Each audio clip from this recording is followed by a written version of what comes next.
Hi, my name is Megan Lane. I am filming this tutorial video for an assignment for my community arts class instructed by Katya Meisinger.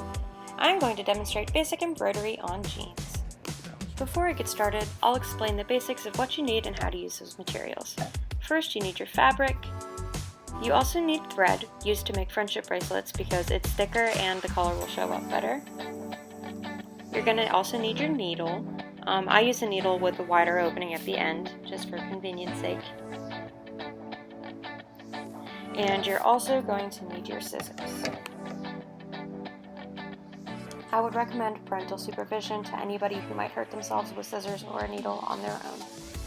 My grandma taught me a trick where you separate your thread in half, so that way the thread can be seen, but it's not too large to sew with. And it makes your supply last longer as well.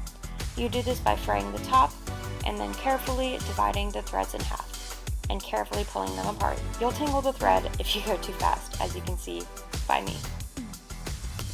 When threading the needle, it helps to make the end of the thread damp. I just like mine quickly, but you can dip it in a glass of water as well. Once you wet it, squeeze it to a fine point and then thread it through the middle of the needle. Once you do that, pull it through so that 1/4 of the thread comes out on one end and 3/4 comes out on the other. Tie a knot on the end of the longer string. Personally, I would suggest double knotting to ensure that the thread won't slip through the fabric. If you can't do a knot, you can also rub the ends of the string together on your fingertips to tangle it into a knot. Always start sewing from the underside of the fabric. Never start on top or else your knot will be seen.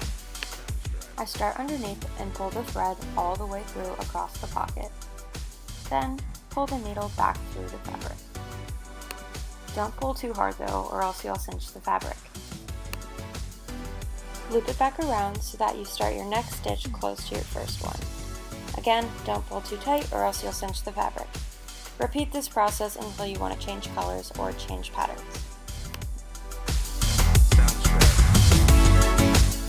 As you can see, it gets a bit repetitive, but it's definitely worth it in the end.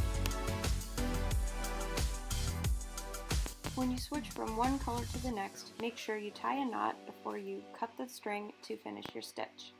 You can do this by knotting underneath, by tying the thread together in one, or by tying a knot and pulling it to the end of the fabric. Unfortunately, I can't demonstrate my final product because the thread got sort of messed up when I tried to put on the jeans. So another side note, I suppose, embroider on jeans that fit you. Anyway, I hope you enjoyed this tutorial on basic embroidery and how to spruce up your jeans in a simple way. Thanks for watching.